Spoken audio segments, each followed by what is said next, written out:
명의 탈북자들이 살고 있죠. 자유를 찾아온 탈북자들, 그들이 바라는 것은 바로 이 자유롭고 풍요로운 세상에서 북한의 고향 형제들 기대대로 잘 살고 또 보다 능력 있는 자유인으로 거듭나는 거죠. 그러기 위해서 저희 NKTV도 탈북민들의 삶을 지원하고 그들이 삶에서 어려움들을 적극적으로 이 사회에 올리려고 하는 그런 목적을 가지고 올해 새로운 프로그램을 개설했습니다. 탈북민들의 정착 현장이라는 주제로, 그리고 또 여성 기자를 현장에 파견해서 우리 전국 곳곳에서 살고 있는 탈북민들의 희노애락, 애환을 우리가 취재해서 본방송을 통해서 알려드리는 그런 시간을 갖도록 합니다. 니모의 새로운 여기자 누구일까요? 소개하겠습니다. 정다운 기자님이십니다. 어서 오십시오. 안녕하십니까. 반갑습니다. 아마 시청자분들도 이만갑이나 또 모란봉 클럽에서 많이 본 스타급의 소개가 너무 소박한 것이 아니었습니까? 아닙니다. 아니에요. 사실 모란봉 클럽에서 그 사람들이 아마 기억할 겁니다. 북한군의 여성 정치장교였습니다. 북한 열병식에 참가해서 여군들의 그 90도 각도 올리는 이 다리를 번쩍번쩍 쳐드는 그걸 직접 이제 시연을 했거든요. 그래서 사람들이 아마 기억에 많은 것 같아요. 협소하지 않다면 한번 좀 또 청하고 싶은데 오늘 저희가 장소가 협소하네요. 다음 기회는 장소를 좀 크게 만들어가지고 예. 우리 NK TV를 열렬 시청하고 계시는 여러분들에게 더 새로운 모습으로 꼭 보여드리려고 합니다. 그렇습니까? 혹시 유튜브 방송 많이 알고 있었는가요? 네, 유튜브 방송은 어느 정도는 알고 있는 것 같습니다. 제일 좋아하는 유튜브는 뭐예요? 네, NK TV 방송입니다. 거짓말일 것 같아요. 여성분인데 뷰티, 그러니까 아름다운 뭐 꾸미는 방, 먹방, 놀방 뭐 이런 거 아닐까요?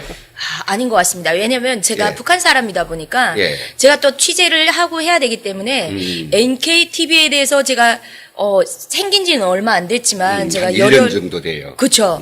근데 제가 열혈 시청을 했는데 내가 저곳에서 기자를 해서 북한에 대한 소스를 좀 알려드리자.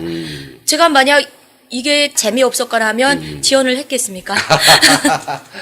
너무 감사합니다. 참 저희들은 지금까지는 북한의 생생한 현장 그리고 북한 주민들의 살아있는 그 모습들을 보여주기 위해서 지금까지 프로그램 편성했는데 올해는 제가 부탁드렸지만은 우리 전국 각지에 살고 있는 탈북민들의 애환 그리고 그들이 밝게 씩씩하게 성공적으로 살아나가는 그런 모습들을 우리 정다운 기자의 지혜를 통해서 우리 대한민국 국민들에게 널리 알리는 그런 프로그램을 이제 하게 되죠. 여러분 오늘 첫 시간이니까 우리 정다운 기자를 좀 신상 좀 털어보겠습니다. 신상을 턴다는 게 뭐 누구냐 뭘 하다 와서 이런 것보다는 대한민국에 오신 지 몇 년이든가요? 저는 이제 거의 10년이 돼갑니다. 10년 차. 전 웬간하면 뭐 모르는 게 없을 것 같고 슬쩍 지나가는 이야기를 통해서도 저건 저런 거네 하는 감이 딱 오는 그런 10년입니다. 그렇죠? 네.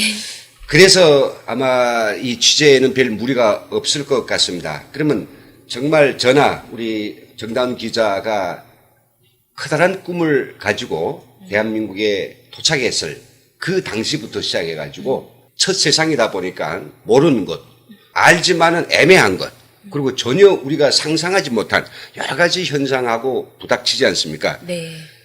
정다운 기자가 대한민국에 도착했을 때, 이게 어떻게 이렇게 될까라고 하는 그런 놀라운 것들이 어떤 게 있었을까요?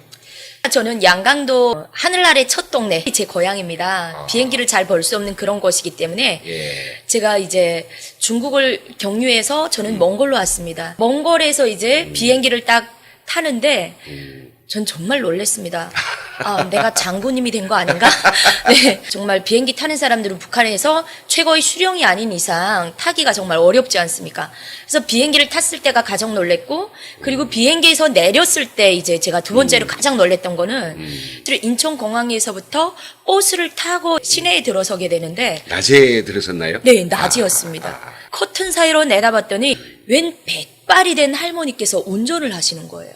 핸들을 딱 잡았는데 제 눈을 의심하지 않을 수가 없었습니다. 그래서 저분은 장관의 어머니시거나 네. 대통령의 친척이거나 둘 중에 하나일 것이다 생각을 했어요.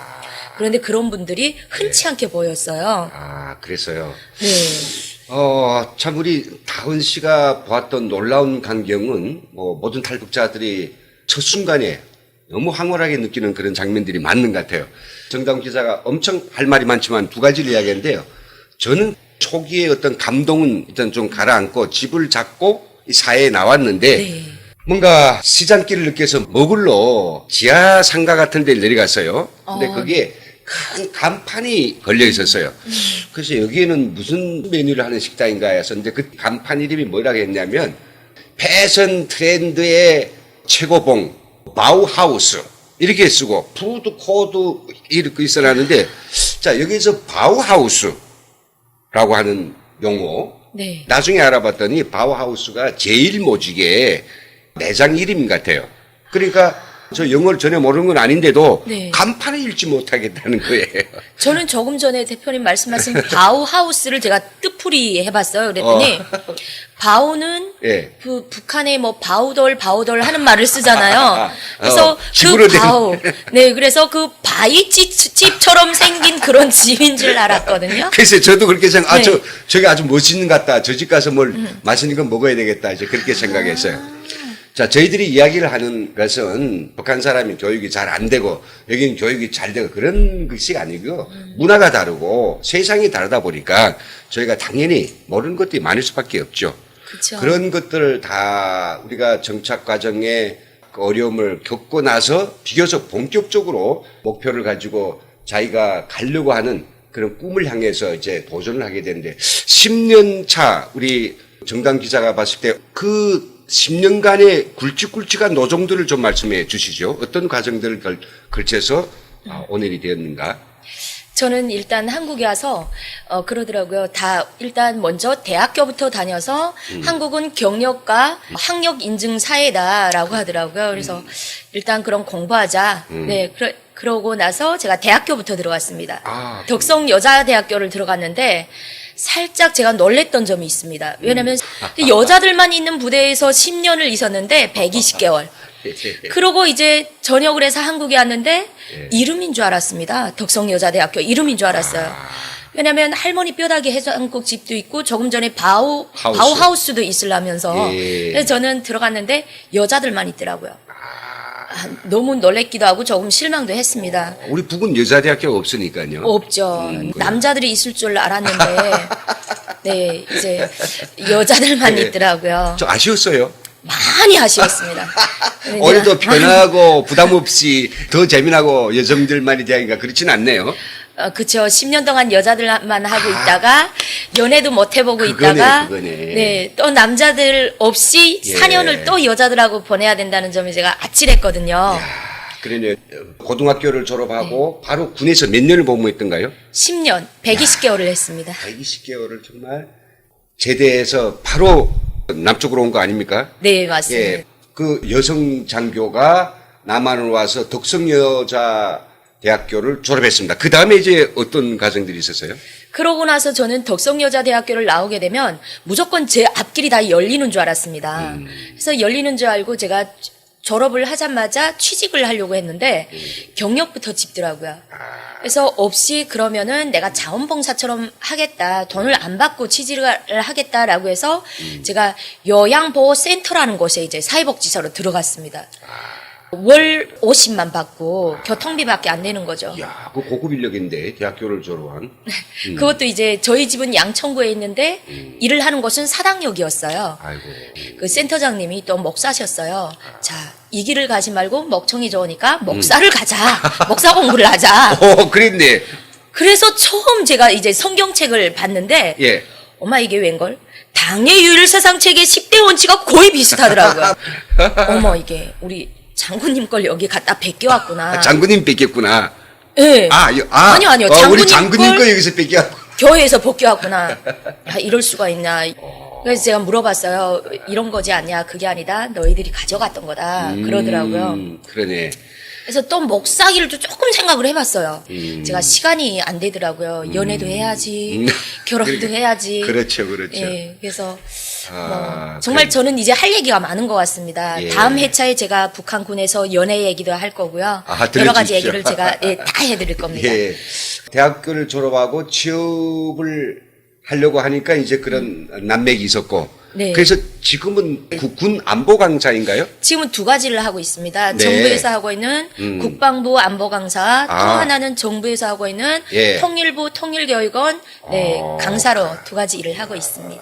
통일교육 전문 강사. 네, 맞습니다. 전문 그러네요. 강사. 거기다 또 이제 저희 NKTV를 위해서 또 네. 객원 기자로서 또 활동을 해 줘야 되니까 참 할 일이 많은 것 같습니다. 그렇지만서도 난 요걸 꼭 하고 싶었는데 야, 이건 내 길이 아니야. 근데 어쩔 수 없어. 조건도 안 되고 환경도 안 되고 미뤄준 사람도 안 되고 학연, 혈연, 지원도 없고 그게 아쉬운 것이 혹시 있었을까요? 있습니다. 아. 저는 사실 그 패션과 뷰티에 굉장히 욕심이 많았어요. 그래서 저는 그것 때문에 어떻게 들어갈 방법을 처음에 와서 모르다 보니까 제가 간호조무사학원에 들어갔는데 그랬군요. 그게 저랑 조금 안 맞는 것 같아서 바로 나왔고요. 그런데 이것을 누가 알려주는 사람이 없더라고요. 뷰티와 패션 쪽을 어디 가서 말도 못하겠고 그때 당시는 그러니까 이렇게 참 눈을 뜨고도 이게 어디를 갈지 참 당황스러울 때 있고요. 또 모르기 때문에 뿐만 아니라 어떤 때는 참 위험한 길도 있었습니다. 다운 씨한테는 다가오지 않았는지 모르겠는데 저한테는요.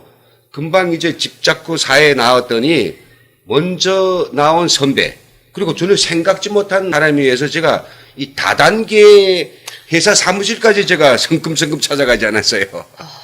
그런 데는 안 갔어요? 갔습니다. 갔죠. 네. 가니까 다 저를 사장님이라고 불러주시고, 근데 저는 이제 금세 이게 아니라고 하는 걸 저는 확인했어요. 그러나 그 후과는 아주 톡톡했답니다. 제가 원치도 않는 정수기를 갖다가 그 80만 원짜리 제가 사고 말았어요. 그거에 비하면 제가 예. 굉장히 똑똑하네요, 대표님. 죄송합니다. 예. 왜냐면 저를 처음에 금방 와서 지금 한 달도 안 됐는데 저한테 그러더라고요. 먼저 지금 한 1년 된 선배가 저한테 저기 가면은 크게 이렇게 오픈된 공간이 있는데 그 안에서 그냥 가기만 해도 각티슈, 물티슈, 휴지 다 준다라고 하더라고요. 저희한테 금방 왔을 땐 그게 큰 거지 않습니까? 그렇죠. 그게 갔더니 큰 두루마리 휴지를 주더라고요. 그 24개를 받고요. 10시간을 있었습니다. 근데 나가려고 해도 딱 문을 닫아매고 뭐 계속 얘기를 하고 교육을 하더라고요. 예. 그 이후로는 저는 가지 않았는데 네, 다음에 한 번 갔을 때는 강남에 가니까 거기는 진짜 형편없는 다단계더라고요. 정말 대표님 말씀하신 것처럼 사장님이라요? 들어가니까 사장님 기분이 좋긴 한데 뭔가 좀 찝찝하더라고요. 예. 그래서 들어갔다가 거기서는 10시간이 아니라 10분만 있다 저는 나왔던 적이 있었습니다. 그 사장님하고 박수 치고 들었다 놨다 하면서 알 사람 떼어주는데 야, 이게 북에서 못 해본 사장을 이겨서 단박에 사장이 됐으니까 기분은 아주 짱이었는데 3일 전화라고 전화 3일 지나서 이게 문재인 되려구나 라고 이제 알고 그렇지만 때늦은 후에였어요. 그 이후로는 다시는 제가 다단계고 모이고 이런 데는 이제 발을 들여놓지 않고 있는데 참 다단계 소리가 났으니까 이렇게 탈북민들이 아무것도 잘 모르는 상황에서 여기저기서 참 유혹의 손 그리고 검은 손들이 막 뻗쳐듭니다. 이런 상황들을 우리가 스스로의 어떤 지혜를 가지고 정말 피해를 안 보고 낭패 없이 삶을 정도로 간다는 게 이제 보통 문제 아니지 않습니까? 어제 사실 제가 취재라고 해야 될까요? 네. 네, 취재를 했던 그 탈북민 친구가 한 명 있는데 동생이에요. 저한테 동생뻘인데 그 친구가 울면서 저한테 얘기를 하더라고요. 네. 온지 지금 탈북해서 온지 1년밖에 안 됐습니다. 그런데 그 친구가 왜 오냐, 뭐 때문에 그러냐 하니까 1년밖에 되지 않아서 300만 원 정착금을 딱 모아지고 그걸 가지고 뭘 해보겠다고 했던 친구가 이걸 다단계 아니다 그대로 들이밀었더라고요. 그런데 이게 아니다 싶어서 지금 3개월 만에 뽑으려고 했대요. 그러니까 뽑을 수 없다고. 자, 그렇다면 그 친구를 인도해준 그 윗사람한테 나 이거 사정이 생겨서 그 사정이란 무엇이냐. 이 친구가 위안 판정을 받은 거예요. 위안 보험도 없는 거예요. 이 친구가. 금방 왔으니까. 그래서 돈을 내야 되는데 이 돈을 달라라고 하니까 이 친구가 위상급이 또 있대요. 올려 하다 보니까 그게 언제 걸릴지 모른다. 이 돈을 한 7년 후에는 뽑을 수 있다는 거예요. 결국엔 이 친구에게는 300만 원이 큰 아버지, 어머니, 오빠, 언니였던 이 돈을 뽑지 못하고 지금 어제 입원을 한 거예요, 저녁에. 이런 것들을 어떻게 다단계에다 넣은 돈을 찾을 수 있는 이런 방법이 있다면 정말 좋겠는데, 이 방송을 보시는 지금 시청자분들께서 정말 그런 소스를 좀 주셨으면 좋겠습니다. 그래서 저희 방송이 나섰습니다. 저희는 우리 전국이 각처에서 열심히 살고 있는 탈북자들, 그들이 말없이 그리고 뭔가 어둠 속에서 탈북민들을 향해서 다가오는 검은 손에 그 검은 마수에 당하고 지금 고통 속에서 있는 탈북민들의 애환을 저희가 정다운 기자의 발품을 팔아가지고 그 자료들을 우리가 정밀히 조사해서 우리 국민들에게 또 우리 해당한 기관들에 알려주고 그것이 조속히 해결되도록 촉구하는 이런 방송 프로그램을 가지려고 합니다. 오늘 바로 그 첫 시간인데요. 탈북민들이 어려움을 겪는 어떤 곳이라도 우리가 달려갈 준비를 갖추고 있는 정다운 기자, 그리고 제가 카메라를 메고 출동을 하겠습니다. 대한민국 탈북민들을 돕는다고 하는 남북 하나 재단, 그리고 전국의 34개의 하나센터들, 그리고 주간 부서들 정신을 좀 바짝 차려야 되겠습니다. 저희가 현미경과 그리고 잣대와 카메라를 가지고 탈북민들을 어떻게 진정으로 돕고 있는지, 그들이 당해야 될 것을 당하고 있는지 정다운 기자는 열과 성을 다해서 뛸 것입니다. 그리고 전국에 계시는 우리 탈북민들, 어려움이 생기면 저희들한테 제보를 해 주십시오. 정다운 기자와 제가 달려가겠습니다. 그럼 여기서 간단히 기자의 소개를 마치는 것으로 끝내고 여기서 우리가 인사드릴까요? 네. 탈북민들 힘내십시오. 아자아자 화이팅!